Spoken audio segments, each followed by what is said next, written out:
November 26, 2025 இன்று திரையோதசி பிரதோஷம். சிவபெருமான் ஆனந்த தாண்டவமாடும் பாவங்கள் கரையும் மிக புனித தருணம். பிரதோஷ காலம் மாலை 4:30 முதல் 6 மணி வரை. இந்த நேரத்தில் ஒரு சிறிய பிரார்த்தனையே உங்கள் வாழ்க்கையில் பெரிய மாற்றத்தை உண்டாக்கும் என்று ஆகமம் கூறுகிறது. வழிபாட்டு முறைகள்: கிழக்கு நோக்கி நெய் தீபம் ஏற்றவும், வில்வ இலை 3 எடுத்து சிவனை தியானிக்கவும், ஓம் நம சிவாய 108 முறை ஜபிக்கவும், எண்ணெய் தீபம் ஏற்றினால் கர்மத்தடை கரையும். முடிவில் சந்திரனை 1 நிமிடம் தரிசிக்கவும்.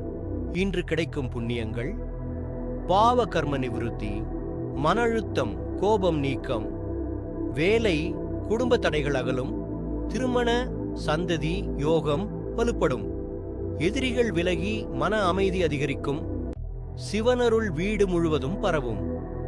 இன்றைய பிரதோஷத்தில் 1 நிமிடம் சிவனை மனதார நினைத்தாலும் வாழ்க்கை மாறும்.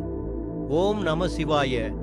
மறக்காமல் சப்ஸ்கிரைப் செய்துவிட்டு நீங்கள் பலன் பெற விரும்பும் நண்பர்களுக்கு பகிரவும்.